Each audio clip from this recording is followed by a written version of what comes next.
Hello friends. सभी दर्शकों का मैं स्वागत करता हूं हमारे एक्सपर्ट टॉक चैनल में। आज हमारे साथ जुड़े हुए हैं क्यूरा माइंड वेलनेस के फाउंडर डॉक्टर प्रणवजीत कादाते। आज उनसे हम एक बहुत महत्वपूर्ण सवाल पूछने वाले हैं। सवाल एक्चुअली आजकल की दुनिया में यदि देखा जाए तो ये रोज़मर्रा की लाइफ का सवाल है। बहुत लोग इसको फेस करते हैं, जिसका नाम है हाइपोकॉन्ड्रिया करके, या आप सामान्य भाषा में कहा जाए तो हेल्थ एंजाइटी। और सामान्य भाषा में इसको बोला जाए तो कुछ एग्जाम्पल मैं देना चाहूँगा। जैसे कि बहुत सारे लोग हैं जिनको यदि एसिडिटी हो जाए और छाती में थोड़ी सी, चेस्ट में चुभन सी हो जाए तो उनको लगता है कि अटैक आ जाएगा और वो चेक कर लेते हैं। यदि पेट में कुछ हो जाए, पेट में एसिडिटी हो जाए या गैस हो जाए, उनको लगता है पेट का कैंसर हो जाएगा, फिर वो चेक करवाते हैं या ज़्यादा एंशियस हो जाते हैं। वही सिम्टम वो गूगल पे चेक करते हैं, यानी हार्ट अटैक आ जाएगा या कैंसर हो जाएगा, ये बड़ी बड़ी बीमारियां हो जाएगी मुझे, ऐसा लगने वाली जो एंजाइटी है इसको हम हेल्थ एंजाइटी बोलते हैं। और हेल्थ एंजाइटी गूगल के कारण तो और इंड्यूस होने लगी है, लोग वो सिम्टम भी सर्च करते हैं। तो मेरा सवाल डॉक्टर से यही है कि ये हेल्थ एंजाइटी है, इसको आइडेंटिफाई फर्स्ट ऑफ ऑल कैसे किया जाए। दूसरा सवाल इसके रिलेटेड है कि यदि आइडेंटिफाई हो भी जाए तो कब डॉक्टर को कंसल्ट करना चाहिए और कब नहीं करना चाहिए, और इसके बारे में हमें जानकारी चाहिए। वैसे मैं इसमें थोड़ी सी और एक लाइन ऐड भी करना चाहूँगा, जो मेरा थोड़ा नॉलेज है कि नॉर्मल बॉडी भी है किसी इंसान की, फिर भी नॉर्मल बॉडी में कुछ एबनॉर्मल या जो नॉर्मल नहीं वो चेंजेस हो जाते हैं। एसिडिटी होना या पेट में गैस होना या सर दर्द होना, ये सारे चेंजेस नॉर्मल है। उन चेंजेस को बहुत सीरियसली लेके और एंजाइटी इंड्यूस करना, ये कोई लाइक नॉर्मल सी चीज़ नहीं है। तो इसके ऊपर ही डॉक्टर प्रणवजीत कादाते प्रकाश डालेंगे और हमें हेल्थ एंजाइटी के बारे में और इन्फॉर्मेशन देंगे। तो doctor Pranavjeet Kadate. Hello all, I am doctor Pranavjeet. जैसे सुशील ने अभी पूछा कि हेल्थ एंजाइटी या हाइपोकॉन्ड्रियासिस जो होता है उसे हम मेडिकल टर्म्स में आज के दिनों में बोलते हैं कि इलनेस एंजाइटी डिसऑर्डर। जो एक्सप्लेन कर रहे थे उसका मतलब है कि किसी इंसान को इलनेस एंजाइटी डिसऑर्डर होने के चांसेस है। अभी ये इलनेस एंजाइटी डिसऑर्डर होता क्या है कि बहुत सारे जो ये क्लाइंट है, तो क्या होता है कि वो हमारे पास आते हैं, किसी डॉक्टर ने उनको हमारे पास रेफ़र किया होता है, जैसे कार्डियोलॉजिस्ट हो गए या जनरल फिजिशियंस हो गए या फिर गैस्ट्रो वाले हो गए या ऑर्थो वाले हो गए। ये जो स्पेशलिटी के डॉक्टर होते हैं वो हमारे पास उनको भेजते हैं। तो क्यों भेजते हैं कि उनके पास वो जाते हैं बॉडी के सिम्टम्स लेके कि हमको पेन है, हमको तकलीफ़ है, हमको हार्ट अटैक जैसे सिम्टम्स आ रहे हैं, या फिर हमारा हार्ट रेट बहुत ज़्यादा बढ़ रहा है, हमारा बीपी बहुत ज़्यादा बढ़ रहा है। ऐसे अलग अलग तरीके के वो सिम्टम्स लेके जाते हैं। तो फिर वहाँ जाने के बाद वो डॉक्टर उनको चेक करते हैं, फिजिकल एग्जामिनेशन करते हैं, उनकी पूरी डिटेल्स लेते हैं, फिर कुछ रिपोर्ट्स बोलते हैं, सारी रिपोर्ट्स वो करवाते हैं। और ये सब सारा करने के बाद उनको समझ में आता है कि इनको कोई बड़ी बीमारी नहीं है या फिर कोई प्रॉब्लम नहीं है। तो फिर ये जब बहुत सारे पेशेंट्स क्या करते हैं कि ये बार बार करते हैं, बार बार डॉक्टर के पास जाते हैं, बार बार चेकअप्स कराते हैं, तो फिर वो हमारे पास उनको भेजते हैं कि इनको मे बी इनको ये पर्टिकुलर बीमारी है क्या या फिर इलनेस एंजाइटी डिसऑर्डर है क्या, जिसको हम सिंपल टर्म्स में बोले कि ये चिंता, कि हमेशा उनको ये चिंता लगी रहती है और ये विचारों से प्रीऑक्यूपाइड रहते हैं कि हमको कुछ बड़ी बीमारी तो नहीं है। ये क्यों होता है? तो ये क्या करते हैं कि यूजुअली ये अपने बॉडी में अगर कोई भी सिम्टम नहीं है या फिर बहुत माइल्ड सेंसेशंस है, जिसको ये फिर बहुत बहुत ज़्यादा बड़ा करके या फिर उस सेंसेशन को मिस इंटरप्रेट करके ये बोलते हैं कि हमको कुछ तो बड़ा बीमारी हो गया है। जैसे कि सुशील ने अभी एग्जांपल दिया, कैंसर हो गया है या फिर हार्ट अटैक आ रहा है, ऐसे उनके वो सिम्टम्स रहते हैं, या फिर कोई बहुत ज़्यादा बड़ा बीमारी है ऐसे उनको लगता है। और उसकी वजह से वो हमेशा परेशान रहते हैं, चिंता में रहते हैं, हमेशा वो उन विचारों में रहते हैं। तो इसको हम आइडेंटिफाई कैसे करें?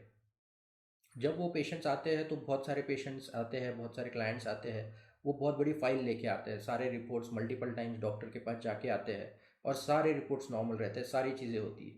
तो फिर हम उनका साइकोलॉजिकल असेसमेंट करते हैं कि ये कब शुरू हुआ, वो कब जब शुरू हुआ तब उनको कोई स्ट्रेस था या कोई घर में किसी को ये सेम बीमारी थी या फिर कोई वहाँ पे उनके लाइफ में कुछ बहुत बड़ा इंसिडेंट हो गया, किसी का डेथ हो गया है रिलेटिव्स में से, किसी का एक्सीडेंट देख लिया है, या फिर कोई बहुत एक बड़ा चीज़ हो गया उनके लाइफ में जिसका इम्पैक्ट उनके मन के ऊपर इतना हो गया है कि उनको ये सिम्टम्स तब से शुरू होते हैं।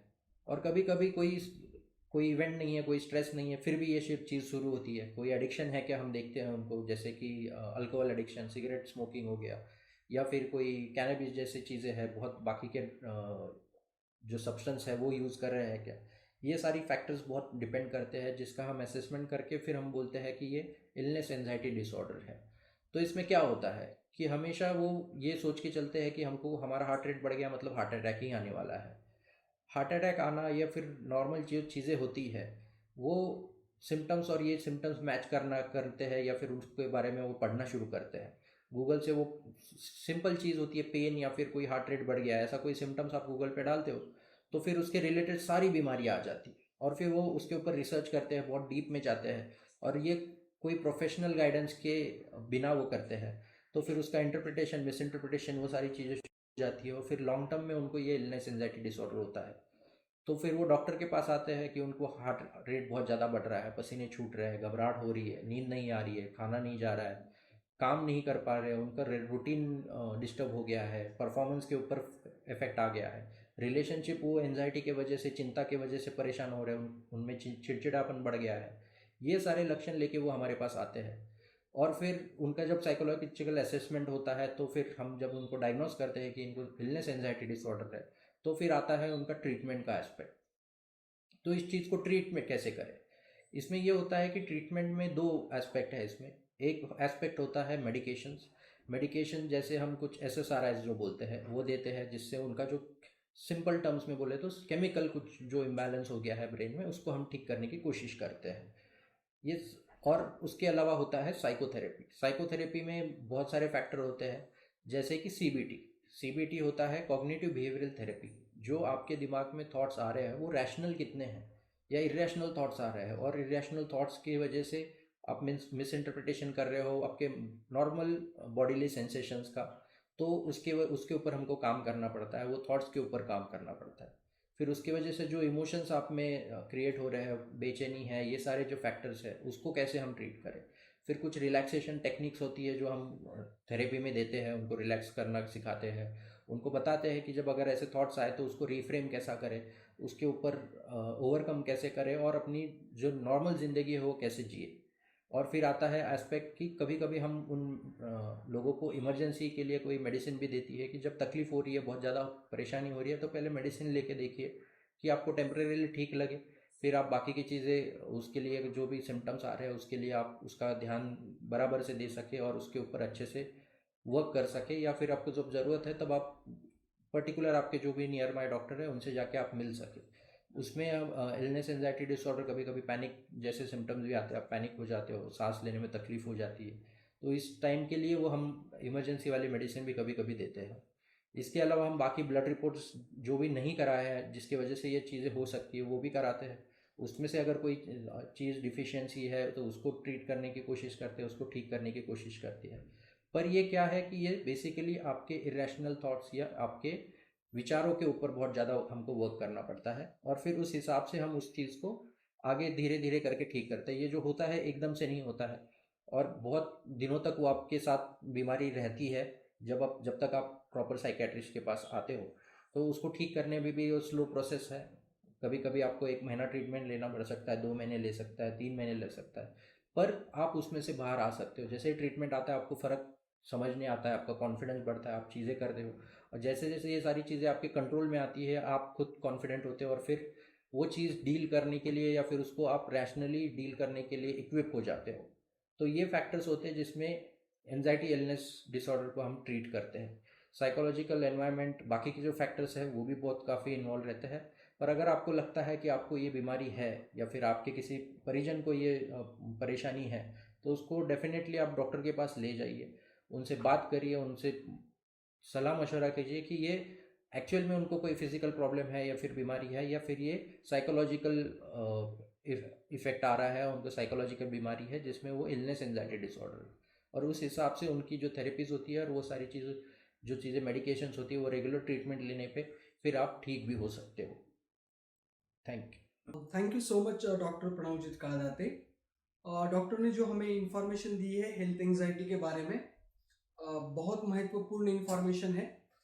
एंड मैं सभी दर्शकों से निवेदन करना चाहता हूँ कि यदि आपको ये समस्या है या आपके फ्रेंड सर्कल में है या फैमिली में है, तो आप ज़रूर अच्छे साइकेट्रिस्ट से कंसल्ट कीजिए। और यदि आपको कुछ समस्या है, डाउट्स है जो आप हमारे साइकेट्रिस्ट से पूछना चाहते हो, तो आप कमेंट सेक्शन में आपकी समस्या डाल सकते हो, या आपको किसी नए टॉपिक के ऊपर वीडियो चाहिए तो वो भी आप मेंशन कर सकते हो। So thank you so much for watching this video. Kindly like, share and subscribe our channel Expert Talk.